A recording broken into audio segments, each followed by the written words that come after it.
Hallelujah hallelujah. धन्यवाद करते हैं प्रभु तेरी पवित्र हजूरी के लिए। आज मैं आपके लिए परमेश्वर के वचन को लाया हूं, तो आए हम इस आराधना को जो थोड़े समय में परमेश्वर हमें बहुतायत से आशीष देना चाहता है, तो परमेश्वर में बड़े एक छोटी सी हम प्रार्थना करते हैं, उसके बाद एक छोटी सी आराधना करेंगे, उसके बाद हम कुछ परमेश्वर की ओर से भेजे गए वचन उसको मनन करेंगे। और मैं सबको जय मसीह की कहता हूं, जितने भी यूट्यूबर, मैं आपका प्रभु का दास पास्टर राहुल जोहोशुआ जो भोर की प्रार्थना को मैं लेकर आता हूं। ये मेरे अंदर परमेश्वर ने बोझ डाला है कि मैं भोर की प्रार्थना आपके लिए, आपके घर के लिए, परिवार के लिए, बच्चों के लिए करूं, क्योंकि कुछ ऐसी बातें परमेश्वर ने मुझे बताई है कि शैतान ने बहुत अपनी पावर को बढ़ाने की कोशिश की है, और शैतान ने आपके घरों, आपके परिवारों को एक टारगेट किया है। तो परमेश्वर ने मुझे उठाया और ये कहा कि तुम उनके लिए प्रार्थना कर, भोर में उठ के प्रार्थना कर। तो मैंने जितने भी प्रभु के बच्चे हैं, मैं उनके लिए बोझ लेकर प्रार्थना करता हूं। हमने एक व्हाट्सएप के ऊपर एक ग्रुप बनाया है, जिसमें हम इकट्ठे हम मिलके प्रार्थना भी करेंगे। जल्दी ही वो समय आएगा, तो ये समय परमेश्वर की ओर से हमें मिला है। तो आए इस समय को परमेश्वर में बढ़ते हुए, परमेश्वर की आराधना में बढ़ते हुए, उस वचन को लेते हुए हम परमेश्वर का धन्यवाद करें। आए मेरे साथ सभी अपनी आंखों को बंद करें, हम प्रार्थना करते हैं। सर्वशक्तिमान पिता परमेश्वर, अनुग्रहकारी परमेश्वर, तेरा धन्यवाद, तेरा शुक्र करते हैं प्रभु। इस समय हम तेरी हजूरी में हैं। ये बोझ है परमेश्वर आपने हमें दिया प्रभु जी, ताकि तेरे नाम की महिमा कर सके और तुझ में बढ़ सके प्रभु। ये तेरे बच्चे हैं परमेश्वर, जो तेरे वचनों के मुताबिक अपने जीवनों में बढ़ते हैं परमेश्वर। इनके जीवन आपकी महिमा के द्वारा सींचे जाए प्रभु। पिता परमेश्वर, जो यूट्यूब के माध्यम से, व्हाट्सएप के माध्यम से जो प्रभु तेरे वचन को सीख रहे हैं, उन्हें जीवन में बहुतायत से बढ़ने में आशीष दे, बरकत दे, और तेरे नाम की महिमा हो प्रभु। जो भी योजना प्रभु जी इनके जीवन में हो, वो पूरी होती दिखे परमेश्वर। तेरे बड़े सामर्थी नाम से प्रभु हम ये जीत की घोषणा करते हैं परमेश्वर, कि आपने हमें सींचा, आपने हमें बढ़ाया, आपने प्रभु जी हमें अपनी आत्मा का मसा देकर बढ़ाया है। इसलिए प्रभु हम तेरे नाम की महिमा करें। ये वीडियो बनाने का मकसद प्रभु जी हमारा पूरा हो, कि वो लोग सुन सके, उस वचन को, ज्ञान को पा सके परमेश्वर, जो उनके अभी तक छुपा हुआ है प्रभु जी। जो भेद प्रभु आपने मुझे अपनी आत्मा के द्वारा भेजे हैं, मैं चाहता हूं प्रभु जी वो लोग, वो कलीसिया जो तेरे बच्चे हैं परमेश्वर, जो तरसे हैं, जो प्यासे हैं, वो आपकी महिमा के द्वारा इस वचनों को ले सके प्रभु। ये आदर महिमा आपका है और आपकी महिमा होती रहे। सब कुछ मांगते अपने उद्धार करता प्रभु यीशु मसीह के नाम से, बोले आमीन आमीन आमीन। तो आए एक छोटा सा हम भजन गाएंगे परमेश्वर की महिमा में से महिमा देते हुए। तो आप भी मेरे साथ गा सकते हैं, परमेश्वर में आनंदित होकर, परमेश्वर में मगन होकर। तो अपनी आंखों को बंद करते हुए परमेश्वर की महिमा करिए। Hallelujah होसना,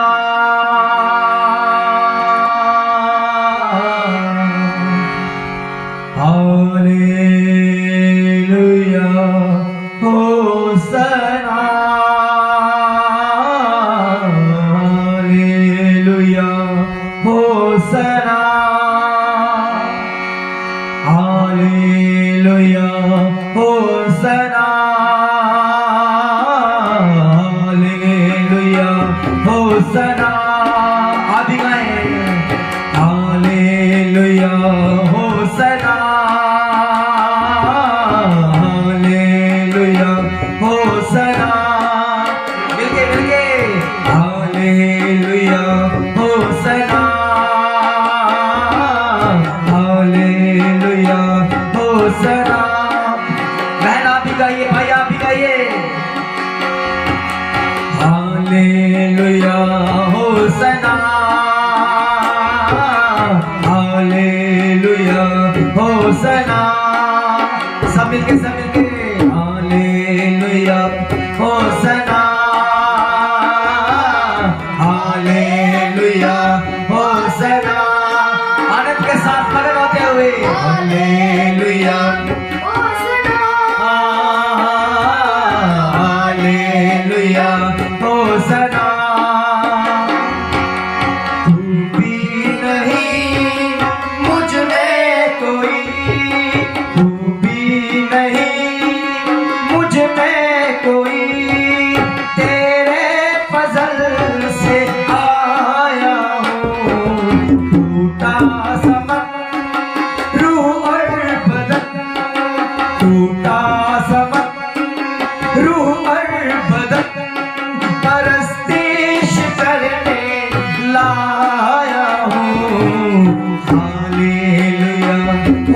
होसना, hallelujah होसना। आनंद के साथ हालेलुया होसना,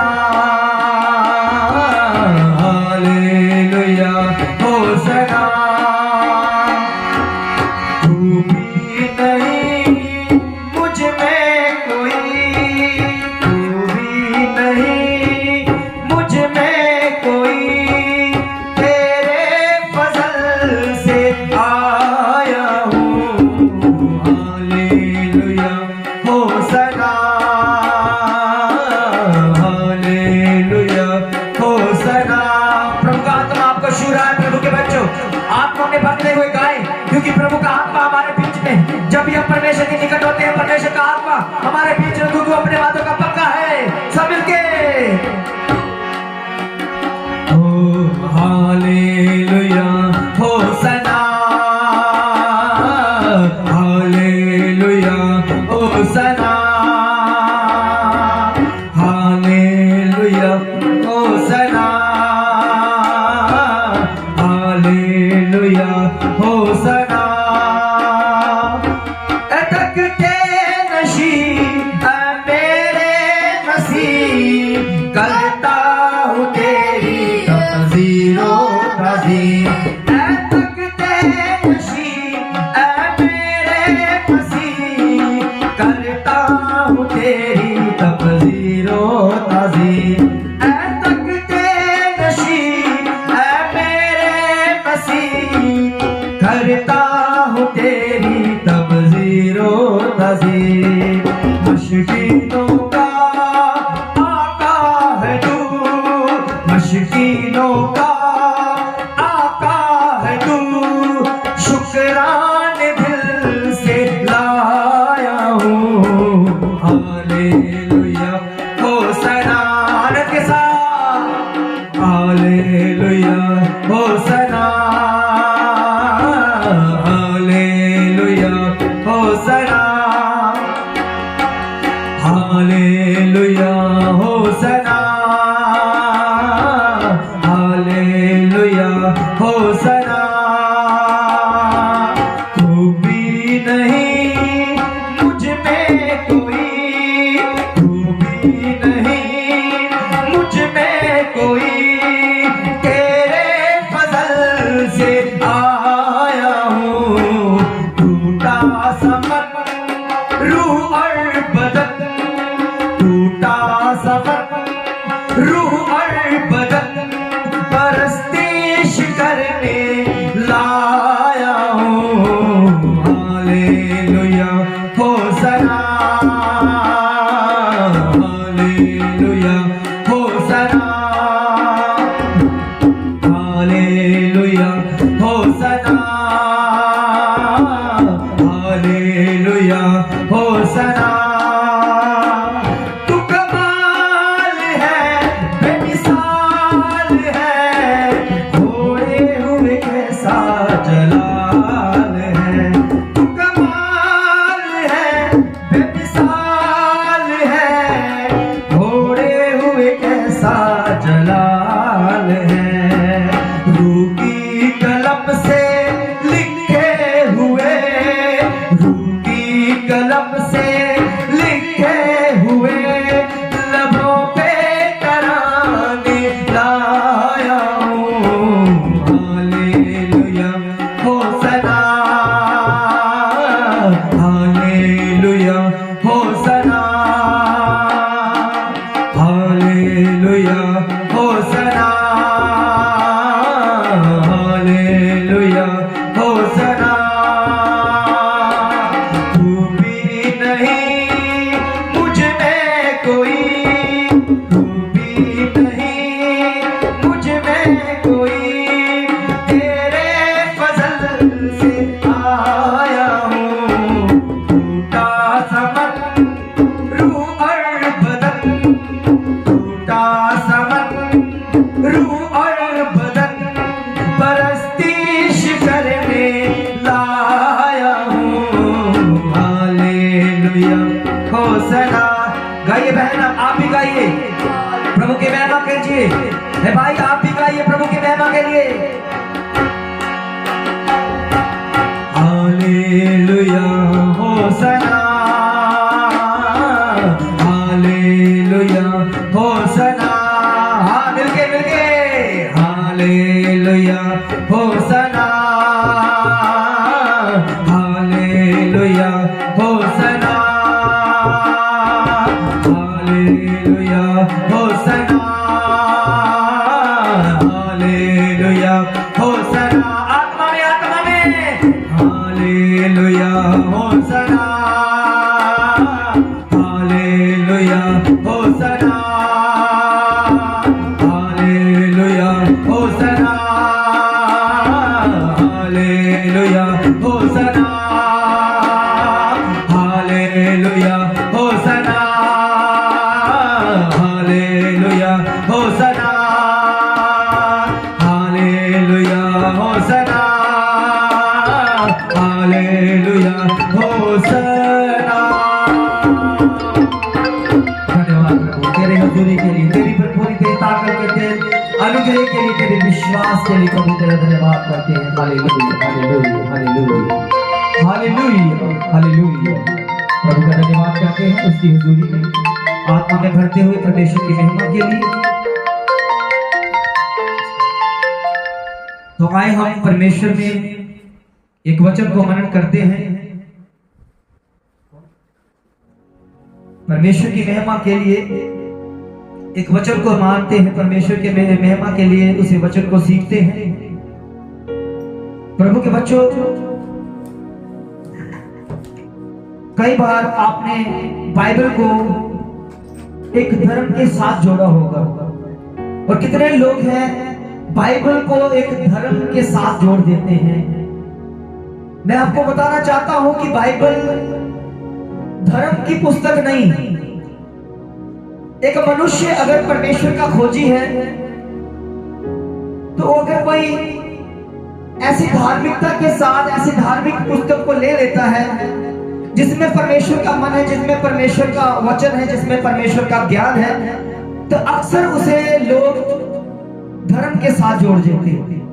प्रभु के बच्चों, मैं आपके बीच में पास्टर राहुल जोशुआ उस वचन को लेकर आया हूं जो वचन परमेश्वर की ओर से मुझे मिलता है, क्योंकि मेरे अंदर बहुत बोझ है कि मैं उनके लिए प्रार्थना करूं जिनके लिए कोई प्रार्थना नहीं करता।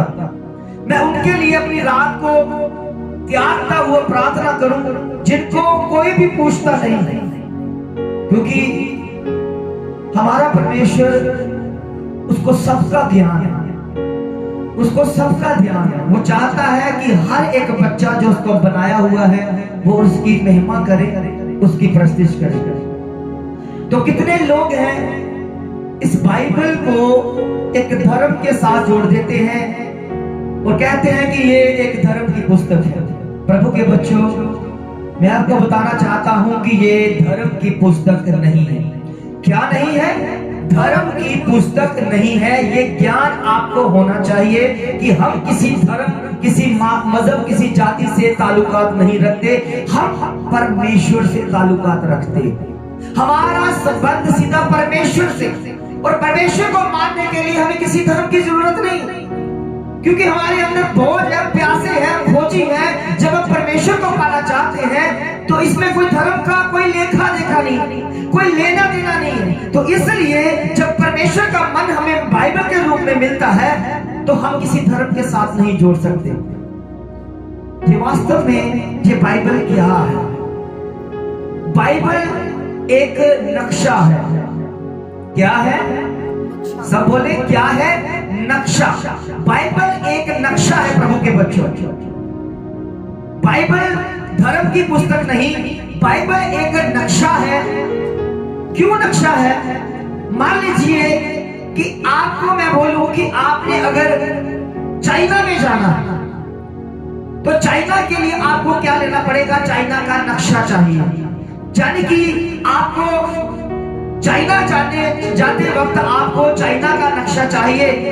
अगर मैं आपसे पूछूं कि हे बहन, हे भाई, ये जो चाइना का नक्शा आपने पकड़ा है ये किस धर्म का है? तो आपको कहेंगे कि भाई पास्टर जी, ये तो चाइना का नक्शा है, इसको हम धर्म के साथ कैसे जोड़ सकते हैं? ये कोई धर्म के साथ थोड़ी ना, ये तो चाइना का नक्शा है और मैंने चाइना जाना है, इसलिए इस चाइना के नक्शे को मैंने लिया है और इस नक्शे कदम पर मैं चलूंगा तो ये चाइना में हमें पहुंचा देगा, क्योंकि ये चाइना का नक्शा है, ये किसी धर्म से नहीं। प्रभु के बच्चों, उसी तरह परमेश्वर का वचन जिसको हम बाइबल कहते हैं, ये धर्म की पुस्तक नहीं है, ये स्वर्ग का नक्शा है। किसका नक्शा है? स्वर्ग का नक्शा। ये उनके लिए है जो स्वर्ग जाना चाहता है, और परमेश्वर के वचन में लिखा है कि ये वचन के मुताबिक अपने आप को चला, इस नक्शे कदम पर चलता जा, सीधा स्वर्ग पहुंच जाएगा, क्योंकि ये स्वर्ग का नक्शा है। वो ये किसी धर्म का नहीं है, ये किसी भी मजहब जाति से ताल्लुकात नहीं रखता। जिसका भी मन करता है मैंने स्वर्ग जाना है, तो इस नक्शे कदम पर आपको चलना पड़ेगा। ये किसी धर्म मजहब जाति से नहीं है, इसीलिए ये सब कोई इसको पढ़ सकता है, कोई बंदिश नहीं है। दिन को पढ़ सकता है, रात को पढ़ सकता है, आते जाते पढ़ सकता है। क्यों? क्योंकि ये धर्म का, कह सकते हैं, धर्म की पुस्तक नहीं है, ये स्वर्ग का नक्शा है, और स्वर्ग जाने के लिए हमें दिया गया। एक वचन को हम मन करते हैं, एक वचन को मैं पढ़ना चाहता हूं आपके बीच में। मत्ती रचित सुसमाचार 6 अध्याय उसकी 5 आयत। ये टॉपिक है प्रार्थना। प्रभु के बच्चों, हमें प्रार्थना क्यों करना चाहिए? किसके आगे हमें प्रार्थना करना चाहिए? हमें प्रार्थना उस खुदा के आगे प्रार्थना करनी है जो जीवित है और जो हमें उत्तर देता है। प्रार्थना का जो स्वभाव है हर एक आत्मा के अंदर है, मगर आत्मा वही तैयार होता है जो प्रार्थना करना सीख रहा है। प्रभु के बच्चों, अगर हम मसीह लाइफ जी रहे, अगर हम प्रभु की दी हुई इस जिंदगी को जी रहे हैं, तो हमें हमारे जीवन में प्रार्थना बहुत जरूरी है। एक मसीह जीवन में, मसीह जीवन की पहचान प्रार्थना से पहचानी जाती, क्योंकि अगर प्रार्थना नहीं है तो वो मसीही नहीं हो सकता। क्योंकि प्रार्थना के जरिए ही तो हम मसीही कहलाए गए, क्योंकि हमारे मसीह प्रभु यीशु मसीह ने भी आकर प्रार्थना करना सिखाया। तो आए कुछ आयतों को हम पढ़ते हैं, मनन करते हैं, क्योंकि मैं विश्वास करता हूं जब आप प्रार्थना करना सीख रहे हो, जब आप प्रार्थना करना शुरू कर दोगे, तो आपके हालात बदलने शुरू हो जाएंगे। आपके हर परिस्थितियां, हर चाले ढंग जो है बिल्कुल समतल एक सिधाई की तरफ चलने शुरू हो जाएंगे। यही तो परमेश्वर का ज्ञान है, यही तो परमेश्वर से हम प्रार्थना करनी है और हमें प्रार्थना करना सीखना है। एक वचन को हम पढ़ते हैं, मत्ती रचित सुसमाचार 6 अध्याय उसकी 5 आयत। खोले अपनी बाइबल को खोले मेरे साथ। मत्ती रचित सुसमाचार 6 अध्याय उसकी 5 आयत से पढ़ते हैं। टॉपिक है प्रार्थना। वचन में लिखा है, जब तू प्रार्थना करे तो कपटियों के समान ना हो। यहां पर प्रभु के वचन में लिखा है कि जब तू प्रार्थना करे तो कपटियों के समान ना हो। इसका क्या मतलब है प्रभु के बच्चों? इसका मतलब है कपटियों वाली प्रार्थना भी होती है, जिसे परमेश्वर पसंद नहीं करते, जिससे परमेश्वर कहता है ऐसी तो अगर प्रार्थना करेगा तो सबसे पहले क्या करना पड़ेगा कि कपटियों वाली ना हो जाए। कितने लोग हैं कपटियों वाली प्रार्थना करते हैं। देखो आगे क्या लिखा है, जब तू प्रार्थना करे, प्रभु में अगर मन करे प्रार्थना करने का, तो प्रभु कहता है जब तेरा मन करे ना प्रार्थना करने का, तो कपटियों के समान ना होना, क्योंकि लोगों को दिखाने के लिए आराधनालयों में, सड़कों में, मोड़ों में खड़े होकर प्रार्थना करना उन्हें अच्छा लगता है। समझ आ रही है आपको? वचन में लिखा है कि जब तू प्रार्थना करे तो प्रार्थना कपटियों वाली ना हो जाए, क्योंकि कपटियों वाली प्रार्थना में क्या दिखता है? शरीर दिखाता है। कपटियों वाली प्रार्थना में वो आराधनालयों में, सड़कों में, मोड़ों पर, चौराहों पर वो क्या करते हैं, ऊंची ऊंची पुकार पुकार कर वो प्रार्थना करते हैं और अपने आप को दिखाते हैं कि हम प्रार्थना कर रहे हैं। और लोग भी क्या कहते हैं, वाह कितना अच्छा जीवन ये प्रार्थना कर रहा है। कितने लोग ऊंची ऊंची सी पुकार कर प्रार्थना करते हैं, उसे ऐसे लग देता है कि हमारे ज्यादा बोलने से परमेश्वर सुने जाएगी। प्रभु के बच्चों, जो वाक्य वचन में लिखा हुआ है वही सच्चाई है। अगर हम जितना भी मर्जी जोर लगाएं, हमारी प्रार्थना अगर परमेश्वर के उस वचन के मुताबिक नहीं होगी तो तभी सुनी नहीं जाएगी, कभी सुनी नहीं जाएगी। अगर आप चाहते हैं कि हमारी प्रार्थना परमेश्वर सुने तो आपको क्या करना पड़ेगा, दिखाने वाली, शरीर में दिखाने वाली प्रार्थना ना करें, क्योंकि मनुष्य का स्वभाव शरीर में होकर दिखाना शुरू कर देता है। उसका स्वभाव ऐसा है कि वो दिखाता है। एक बार मैं किसी एक स्थान पर गया, एक धार्मिक स्थान पर मुझे जाने का अवसर मिला। वहां पर धार्मिक स्थान था, वहां पर किसी ने छत वाले पंखे, सीलिंग फैन जो होते वो दान दिए हुए थे। तो उसमें क्या हुआ था कि जिन्होंने दान दिए हुए थे उनके पूरे खानदान का नाम उन पंखों के परों के ऊपर लिखा हुआ था। 3 पर होते हैं, तीनों परों के ऊपर पूरे खानदान का नाम, दादे परदादे से लेकर पता नहीं जितने पुश्तें चल रही हैं उन सभी पुश्तों के वो एक एक परों के ऊपर नाम लिखे हुए थे। और जो उनका मोटर होती है उसको भी नहीं छोड़ा हुआ था, उस पर भी गोलाई के साथ नाम लिखा हुआ था। मैं देख रहा था कि मनुष्य के अंदर दिखाने की कितनी चाहत है। अगर ये नाम ना भी लिखे तो क्या परमेश्वर नहीं जानता कि ये किसने दिया? मनुष्य दिखाता है क्योंकि वो दिखाने वाली प्रार्थना करता है। और परमेश्वर के वचन में लिखा है कि जब तू प्रार्थना करे तो कपटियों के समान, परमेश्वर की नजरों में वो कपटी लोग हो जाते हैं जो दिखा कर प्रार्थना करते हैं, जो ऊंची ऊंची पुकार कर प्रार्थना करते हैं। वो कपटियों वाली प्रार्थना है प्रभु के बच्चों, क्योंकि परमेश्वर के वचन में लिखा है कि उन्हें अच्छा लगता है, जो उनके लिए है कि उन्हें अच्छा लगता है। परमेश्वर कहता है मुझे कोई नहीं अच्छा लगता। जो आराधनालयों में ऊंची ऊंची पुकार कर, सड़कों पर, मोड़ों पर, ऐसे ऐसे कामों के ऊपर अपने आप को आगे रख कर प्रार्थना करते हैं, वो परमेश्वर की नजरों में कपटियों वाली प्रार्थना है। वो कपटियों के समान वो प्रार्थना है। वहां आगे लिखा है, खड़े होकर प्रार्थना करना उनको अच्छा लगता है। मैं तुमसे सच कहता हूं, प्रभु के बच्चों, यहाँ पर प्रभु यीशु मसीह कह रहे हैं, मैं तुमसे सच कहता हूं। सच कहने का मतलब है कि इसमें कोई भी मिलावट नहीं है, ये बिल्कुल प्योर है ये वचन, और मैं जो कहता हूं वो होता है। तो यहाँ पर अगर आप प्रार्थना करना सीख रहे हैं तो प्रार्थना में परमेश्वर ने लिखा है, सबसे पहले हमें चेतावनी देकर कहा कि ऐसी प्रार्थना नहीं करनी जो कपटियों के समान है, जो कपटी लोग करते हैं। परमेश्वर की नजरों में वो कपटी लोग हैं। चाहे दुनिया की नजरों में हम बहुत बड़े अच्छे काम कर रहे हैं, बहुत बड़े बड़े तरह के काम कर रहे हैं, लोग हमें कहते हैं वाह कितने लोग हैं। प्रभु के बच्चों, कितने लोग हैं जो दिखावटी करते हैं, कितने लोग हैं जो माथे पर तिलक लगाकर, उपवास रखकर अपने आप को शो ऑफ करते, दिखाते हैं कि हम बहुत ज्यादा प्रभु में है, बहुत ज्यादा भक्ति करने वाले, मगर अंदर उनके क्रोध चल रहा होता है, अंदर उनके नफरत चल रही होती है, अंदर उनके सड़यान चल रही होती है। इसलिए प्रभु को कहना पड़ा कि तुम चूना फिरी हुई कब्रों के समान हो, जो बाहर से तो चमकदार है, बाहर से तो चमकीला नजर आ रहा है, बाहर से तो पूरी तरह वॉश आउट किया हुआ है, पूरी तरह अच्छी तरह पेंट किया है, मगर अंदर हड्डियां सड़ रही हैं। कहीं ऐसा ना हो जाए हम प्रभु में चलते हुए प्रभु से ही दूर हो जाए। प्रभु के बच्चे, जहां पर लिखा है तुम कपटियों वाली प्रार्थना बिल्कुल ना करना, क्योंकि लिखा किसने है?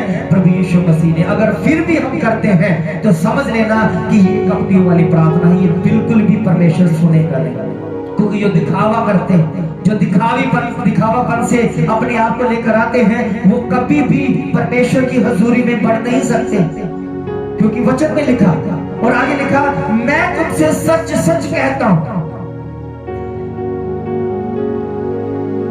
कि वह अपना प्रतिफल पा चुके।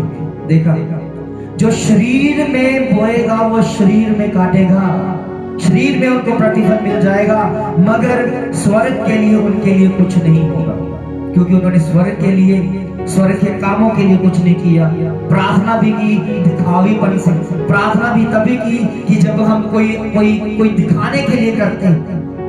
किसी के कोई मेहमान आ जाता है, कोई हमें देखने लग जाता है, तो हम प्रार्थना करनी शुरू कर देते हैं। प्रभु क्या कहता है, ऐसी प्रार्थना बिल्कुल कपटियों के समान है। ये मैं नहीं कह रहा प्रभु के बच्चों, ये परमेश्वर का वचन कह रहा है, जिसकी हम मानते हैं, जिसकी हम सुनते हैं, जिसकी हजूरी में हम बैठे हैं। और वो कहता है कि वो अपना प्रतिफल पा चुके। अगर तो हमें शरीर में प्रतिफल चाहिए तो शरीर वाली प्रार्थना करते रहो, मगर प्रभु के बच्चों, जब आत्मिकता में हम आएंगे, आत्मिक जन्म लेंगे, तो हमें, हमारे पास आत्मिकता का कुछ नहीं होगा। ये शरीर नाशवान, ये शरीर के सारे काम नाशवान है, ये संसार नाशवान है, ये संसार नष्ट हो जाएगा। प्रभु के बच्चों, जो आत्मा में आपने पाया, जो आत्मा में सीखा, वही आपके साथ स्थिर रहेगा और आपके साथ स्वर्ग में जाएगा। इसलिए प्रभु ने कहा वो अपना प्रतिफल पृथ्वी पर ही पा चुके हैं, दिखाने की वजह से, क्योंकि उन्हें अच्छा लगता है कि हम दिखा कर किसी के आगे हम जोर जोर से ऊंची ऊंची पुकार कर प्रार्थना करें कि लोग कहें कि वाह कितने प्रार्थना करने वाले लोग हैं, कितने परमेश्वर से प्रेम करने वाले लोग हैं। मगर परमेश्वर की नजरों में वो कपटियों वाली प्रार्थना है। और मैं नहीं कह रहा, मुझे तो परमेश्वर ने बोझ दिया, मुझे तो ज्ञान दिया परमेश्वर ने, लिखा परमेश्वर के वचन में है। ये वही जिसको मैंने कहा था कि ये स्वर्ग राज्य का एक नक्शा है। अगर हमने स्वर्ग जाना है तो हमें स्वर्गीय तरीके से अपने जीवन को लेना पड़ेगा। आगे बढ़ते हैं इस वचन को। आगे लिखा, परंतु जब तू प्रार्थना करे तो अपनी कोठरी में जा और द्वार बंद करके अपने पिता से गुप्त में प्रार्थना कर, तब तेरा पिता जो गुप्त में देखता है तुझे प्रतिफल देगा। प्रभु के बच्चों, पहले हमें परमेश्वर ने समझाया कि अगर तुम्हें प्रार्थना करनी है तो कपटियों वाली प्रार्थना ना करना। आराधना में और सड़कों पर ऊंची ऊंची पुकार कर दिखा कर प्रार्थना करते हैं, वैसी प्रार्थना ना करना, क्योंकि मेरी नजरों में वो कपटियों वाली है, वो कपटियों वाली प्रार्थना है। अगर तू प्रार्थना करना चाहता, अगर तू प्रार्थना करता है, तो इस तरह से प्रार्थना कर कि अपनी कोठरी में जा।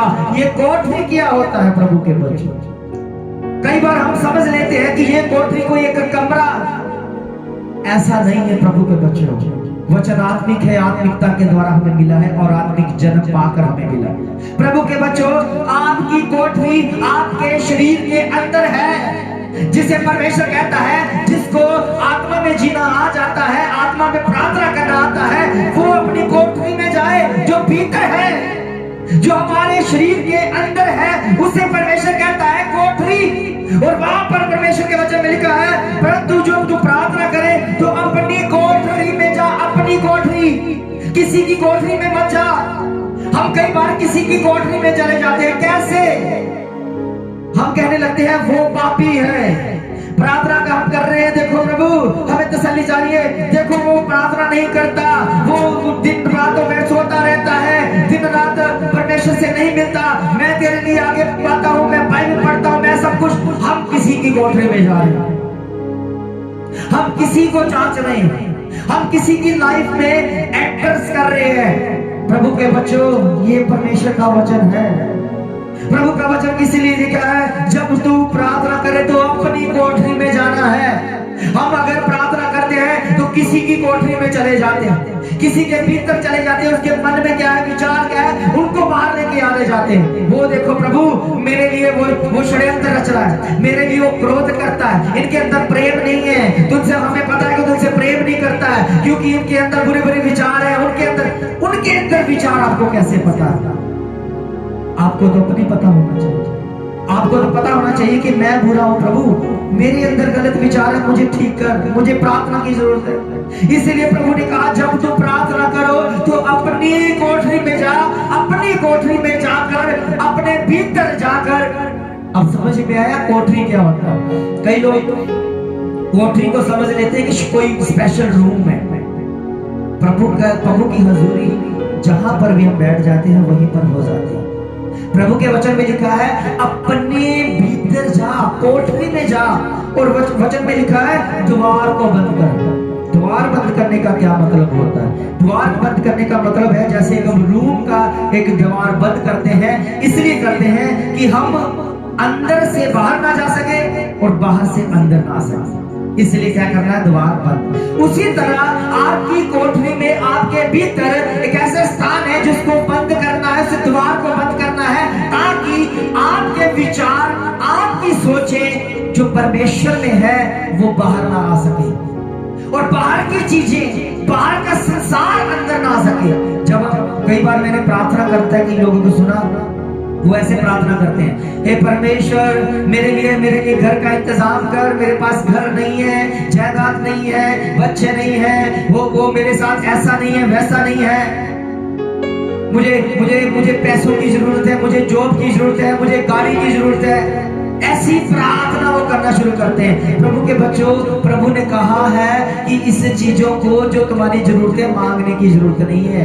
तो हम प्रार्थना में क्या कर रहे हैं? संसार की चीजों को मांग रहे हैं। इसलिए प्रभु ने कहा संसार तुम्हारे भीतर ना आ जाए और अंदर की बात बाहर ना चले जाए, इसलिए द्वार को बंद कर दे। कितने लोग समझ चुके हैं? अपने हाथों को उठाए। कितने लोग समझ ले इस वचन को, अपने हाथों को उठाएं और कहें आमीन, आमीन, आमीन। एक बार जोर से बोले हालेलुया, हालेलुया। हाँ बिल्कुल बिल्कुल ऐसे ही हालेलुया। धन्यवाद करते हैं कि आप सीख रहे हैं परमेश्वर के वचन को। आगे लिखा है द्वार बंद करो और अपने पिता से जो गुप्त में है प्रार्थना कर। देखा परमेश्वर कहां पर है? गुप्त में। और वचन में क्या लिखा है? बाइबल में क्या लिखा है? क्या तुम नहीं जानते कि तुम्हारा शरीर परमेश्वर का मंदिर है? परमेश्वर जब भी आएगा आपके भीतर आएगा, इसलिए आपको भी अपने भीतर जाना पड़ेगा, प्रार्थना करनी पड़ेगी और तुम्हारा पिता जो गुप्त में तुम्हारे भीतर है वो सुनेगा और तुम्हें उत्तर देगा। जो आपको मिलेगा वो कोई भी नहीं ले सकता। प्रभु के बच्चों, वो परमेश्वर की ओर से आपको दिया हुआ ज्ञान है, वो गुप्त है, गुप्त है। इसलिए किसी को गुप्त जीवन किसी को दिखता नहीं है। वो कब उठता है, कब प्रार्थना करता है, क्योंकि जो शरीर में देख रहे हैं उनको शरीर में कभी नहीं दिखेगा। आत्मिक जीवन आत्मा में पाया जाता है। और प्रभु के वचन में लिखा है तुम अपनी कोठरी में जा, जब तुम प्रार्थना करोगे। असल में प्रार्थना वो है जो कोठरी में जाकर की जाती है, अपने अंदर, अपने भीतर जाकर की जाती है। द्वार को बंद कर दिया जाता है। क्यों? क्योंकि अब मैं और मेरा पिता बातें करेंगे। मैं उनसे प्रार्थना करूंगा, विनती करूंगा। जब मैं थोड़ा सा बोलूंगा वो इतनी ज्यादा बातें करेगा।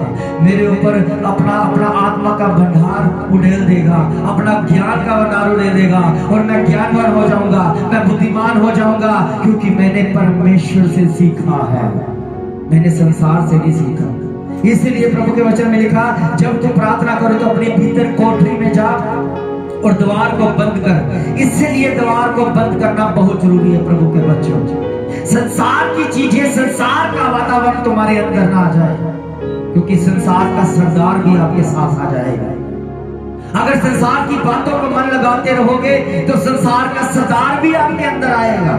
इसीलिए प्रभु कहता है कि मेरे साथ अगर प्रार्थना करना चाहता हूं, मुझसे विनती करना चाहता, मेरे सिंहासन के सामने मेरे आगे आप प्रार्थना करना चाहते हो, तो पहले अपने आप को द्वार को बंद करना पड़ेगा। जब तक द्वार बंद नहीं है तब तक कोई भी आ रहा है, कोई जा रहा है, डिस्टर्बेंस होती जा रही है। इसीलिए प्रार्थना नहीं सुनी जाती। प्रार्थना सुनाने के लिए, प्रार्थना परमेश्वर तक पहुंचाने के लिए कोई जोरदार प्रार्थना नहीं करनी पड़ेगी, कोई जोर लगाना नहीं पड़ेगा।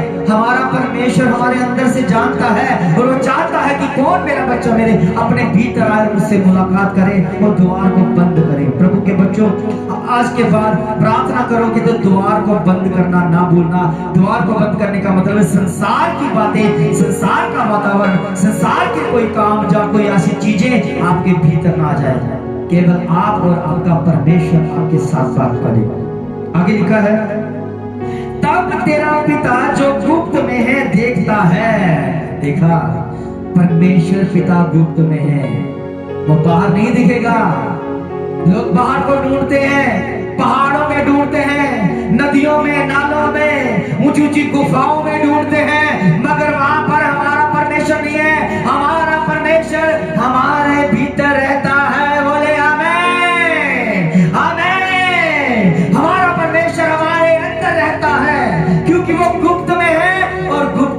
प्रतिफल देता है। आपको गुप्त में प्रतिफल मिलने वाला है प्रभु के बच्चों। सचमुच में आप प्रार्थना करना सीख रहे हो, गुप्त में प्रतिफल मिलेगा यीशु मसीह के नाम से आपको। आगे बढ़ते हैं, क्या लिखा है? प्रार्थना करते समय अन्य जातियों के समान बकबक ना करो, क्योंकि वे समझते हैं कि उसे बहुत बोलने से सुनी जाएगी। देखा, अन्य जाति के लोग उसे बोला जाता है जो परमेश्वर से नहीं, वो दुनिया के आगे गिड़गिड़ाते हैं, ऊंची ऊंची पुकारते हैं। वो परमेश्वर की नजरों में अन्य जाति है जो परमेश्वर को जानते नहीं। वो जानते नहीं कि हमारा परमेश्वर गुप्त में बैठा है, वो बाहर ढूंढते लग जाते हैं। जब मैं भोर की प्रार्थना में आवाज सिर्फ शब्दों से प्रार्थना करता हूं, तो कितने लोग मुझे कहते हैं, पास्टर जी अपना चेहरा क्यों नहीं लाइव क्यों नहीं करते हो, चेहरा क्यों नहीं दिखाते हो? मैंने कहा क्या करना है चेहरा, आवाज से जुड़ो, वचन से जुड़ो, क्योंकि हमारा परमेश्वर भी अपने आप को नहीं दिखाएगा, वो वचन से दिखाएगा। और वचन किसी के जरिए आप तक पहुंचाया जाएगा, जिस तरह परमेश्वर ने मुझे वचन दिया और मैं आपको सौंप रहा हूं। ये परमेश्वर का वचन। प्रभु ने कहा मेरी बेटे मेरी आवाज को, मेरे शब्द को पहचानती, तो आप समझ लेना कि ये परमेश्वर की ओर से। और यहाँ पे लिखा है अन्य जाति की तरह बकबक ना करें। देखा, जो आप जोरदार प्रार्थना करते हैं, ऊंची ऊंची पुकार कर करते हैं, अकेले में बैठकर शोर शराब करके करते हैं, परमेश्वर की नजरों में बकबक है। संसार की बातें परमेश्वर की नजरों में बकबक है। संसार के कामों को जब मांगते हैं, परमेश्वर हमें ये भी चाहिए, वो भी चाहिए, वो भी दे दो, वो भी दे दो, परमेश्वर की नजरों में बकबक है। और अन्य जाति के लोग ऐसे करते हैं, वो पहाड़ों पर जाकर, नदियों में जाकर तपस्या कर कर कर परमेश्वर को पाना चाहते हैं, मगर परमेश्वर ऐसे नहीं मिलते। परमेश्वर मिलते हैं अपने घुटनों को टिका कर, परमेश्वर मिलते हैं अपने आप को समर्पित करके, परमेश्वर को मिलते हैं अपने आप का प्राइस पे करके, परमेश्वर में टाइम स्पेंड करके, अपने भीतर जाकर गुप्त में दीवार को बंद करके, अब उसके सामने परमेश्वर की महिमा करोगे, आदर महिमा करते रहोगे, आत्मा के साथ करोगे, तब परमेश्वर गुप्त में प्रतिफल देगा, तब परमेश्वर मिलते हैं। इसीलिए प्रभु के वचन में लिखा, अन्य जाति की तरह बकबक ना करो, क्योंकि वे समझते हैं कि उनके बहुत बोलने से उनकी सुनी जाएगी। इसलिए तुम उनके समान ना बनो। क्या लिखा है? उनके समान नहीं बनना है, क्योंकि लोग देखते हैं, कितने लोग देखकर ही कहते हैं हम ये करेंगे, उन्होंने ऐसा किया हम भी करेंगे। प्रभु के बच्चों, अगर हम वचन में परे चले जाएंगे तो परमेश्वर से कोई प्रतिफल नहीं पाएंगे। हम वचन में होकर काम करेंगे तो परमेश्वर से आशीष पाएंगे। इसलिए तुम उनके समान ना बनो, क्योंकि तुम्हारा पिता तुम्हारे मांगने से पहले ही जानता है कि तुम्हारे क्या आवश्यकता है, तुम्हें क्या क्या क्या आवश्यकता है। प्रभु का वचन कहता है कि तुम्हारा पिता ऑलरेडी पहले से जानता है कि तुम्हें किस चीज की आवश्यकता है, मांगने की जरूरत नहीं है। प्रभु के बच्चों, आज के बाद वो मांगो जो आपके पास नहीं है, वो कभी होगा भी नहीं। पवित्र आत्मा मांगो, पवित्र आत्मा से भरे हुए वचन को मांगो, पवित्र आत्मा के ज्ञान को मांगो, स्वर्ग जाने का नक्शा समझने की सामर्थ मांगो, तब आपके साथ परमेश्वर मुलाकात करेगा। नहीं तो गिड़गिड़ाते रहोगे, ऊंची ऊंची पुकारते रहोगे, तपस्या करते रहोगे, उपवास करते रहोगे, तब आपका पिता उत्तर नहीं देगा। जब आप वचन में काम करोगे, वचन में होकर काम करोगे, तब आपका पिता गुप्त में है और गुप्त में प्रतिफल देगा। बोले आमेन, आमेन। यीशु मसीह के नाम से इस वचन के द्वारा आपको बड़ी आशीष, आपकी बरकत मिले और परमेश्वर में सामर्थ पाते रहो। प्रभु के बच्चों, जो भी वचन जिन्होंने सुना है, आत्मा में बढ़ते हुए, आत्मा के बहाव से बढ़ते हुए, मैं आपके लिए प्रार्थना करना चाहता हूँ परमेश्वर की हुजूरी में। और हमारे शिकंदर जीसस, हालेलुया हालेलुया हालेलुया। परमपिता परमेश्वर, तेरा विश्वास इनको मिल जाए परमेश्वर, जिन्होंने तेरे वचन को समझा, प्रार्थना वाला जीवन इनका हो जाए, हो जाए, हो जाए। आज के बाद ये प्रार्थना के द्वारा अपने जीवन की शुरुआत करें और तेरी महिमा करने शुरू हो। ऐसे मेरे आप भला संदर्भ जीसस हालेलुया हालेलुया। रिबलवा एक बहन है जो प्रार्थना में बढ़ना चाहती है मगर शैतानी अड़चने में फंसी हुई है। और मैं आजाद करता हूं यीशु मसीह के नाम से वो प्रार्थना वाले जीवन के साथ एक हो जाए और उनके जीवन में बतासे आशीष कर पाए जिन्हें पवित्र आत्मा नहीं मिला। और इस समय इस वचन के द्वारा आत्मा में बढ़ते हुए पवित्र आत्मा इनके जीवन में काम कर इनका जीवन छूले छूले छूले छूले छूले छूले। आपका पवित्र आत्मा छू रहा प्रभु के बच्चों, आपके जीवन में उधार आ रहा है क्योंकि आपने परमेश्वर की बात को माना है, परमेश्वर के साथ रूप में रहने के लिए स्थान में मांगा है, इसलिए आप परमेश्वर के हो और परमेश्वर में बढ़ोगे। रिबाला बास मेरे करे तले तले तले जीसस हालेलुया। इले बराबर सभा और बरनबास बेले बेले बेले थे निदाना सौंदर्य शेखा दरे में बाबा बेतेंद्रे जीसस हालेलुया। ओ मेरे प्रभु मेरे सामर्थी परमेश्वर तेरे वचन को जिन्होंने जान लिया उनके अंदर अब ये भीतर जाएंगे और आपसे मुलाकात करेंगे, अपने खुदावन से रहेंगे, अपने खुदावन की महिमा में बढ़ते रहेंगे। इस समय सारी अंधकार की शक्तियां जादू टोना इनके जीवन से इसी समय आउट हो जाए, आउट हो जाए, बाहर हो जाए, फ्री हो जाए, ये आजाद होकर तेरी महिमा करे, तुझ में बढ़े, तुझ में खिले प्रभु के बच्चों। सचमुच में जिनके पास पवित्र आत्मा नहीं है मांग लो पवित्र आत्मा, क्योंकि पवित्र आत्मा का ज्ञान हमारे लिए बहुत जरूरी है। प्रभु की बड़ी आशीष बड़ी बरकत आपको इस वचनों के द्वारा, इस आराधना के द्वारा, प्रार्थना के द्वारा मिलती रहे। धन्यवाद करते हैं, ऊंची आवाज बोले आमीन आमीन आमीन। प्रभु के बच्चों, जैसा कि मैं आपके लिए भोर की प्रार्थना को लेकर आता हूँ, भोर की प्रार्थना को आप सुने, जब भी अपने जीवन की शुरुआत इस भोर की प्रार्थना से करोगे परमेश्वर आपको बड़ी आशीष बड़ी बरकत देगा। और मैं आपको बताना चाहता हूँ कि मेरे पास बाइबल है हिंदी और पंजाबी में। अगर कोई इसको मंगवाना चाहता है, अगर कोई चाहता है कि मेरे पास फुल बाइबल नहीं, उनको ये फुल बाइबल मिलेगी। और एक मेरे पास पिक्चर बाइबल है, सचित्र बाइबल नया नियम, उसमें कुछ पिक्चर्स करके दिखाया गया है। और जिसको पढ़ना नहीं आता है, जब कम पढ़ना आता है तो वो इस पिक्चर को देखकर समझ सकता है कि किसके बारे में क्या क्या लिखा है। ये बाइबल मैं आपको फ्री में दूंगा, इसकी कोई कीमत नहीं है क्योंकि इसकी कीमत मैं दे चुका हूं। तो ये मैंने पूरी ऑलरेडी इसको कीमत देकर ले लिया है। तो ये मैं आपको गिफ्ट के तौर पर फ्री में दूंगा, क्योंकि जिसके अंदर प्यास है, जिसके अंदर चाहत है कि हम परमेश्वर के नक्शे कदम पर चले, तो परमेश्वर का वचन उनके पास होना बहुत जरूरी है। तो जिसको भी ये बाइबल चाहिए तो मुझे फोन नंबर में अपना डिस्क्रिप्शन में उसके फोन नंबर यूट्यूब में डाल दूंगा, आपने उससे लेकर मुझे फोन करना है, आपको कोरियर के जरिए बाइबल पहुंचा दी जाएगी। और जिनके पास ये पिक्चर बाइबल नहीं है, जो थोड़े से कम पढ़े लिखे हैं, तो उन्हें ये पिक्चर बाइबल भी मैं फ्री में दूंगा। तो एक हमारे पास प्रार्थना वाला हैंकी है, प्रार्थना किया हुआ हमारे पास रुमाल है, वो भी मैं आपको फ्री में दूंगा। तो एक हमारे पास पवित्र ऑयल है, जैतून का तेल है, प्रार्थना किया हुआ तेल है, वो भी मैं आपको फ्री में दूंगा। आप मुझसे कॉन्टैक्ट कर लें, तो ये सब कुछ आपको फ्री में मिलेगा परमेश्वर की हजूरी में। क्योंकि मेरे अंदर बोझ है कि हर एक गांव में, हर एक शहर, हर एक नगरों में, हर एक घर में, हर एक परिवार में, हर एक बच्चे, हर एक जनों के अंदर, हर एक मेंबर के हाथों में परमेश्वर का वचन हो। तो इसलिए मैंने उसको फ्री में देने का फैसला किया है कि मैं इसकी कीमत नहीं लूंगा।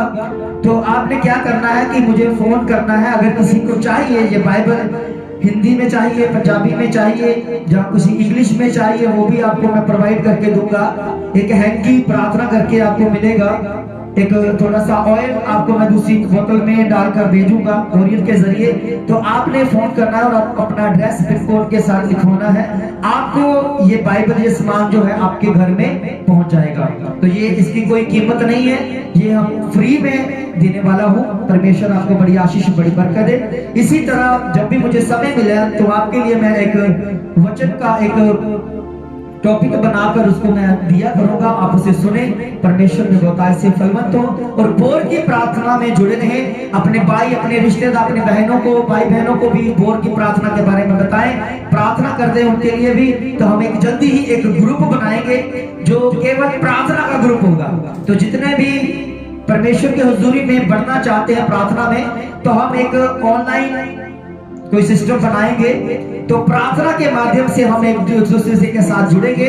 तो प्रार्थना के द्वारा 1 घंटा 1.5 घंटा हम जब भी प्रभु हमें समय देगा उसमें हम जुड़कर परमेश्वर की महिमा करेंगे।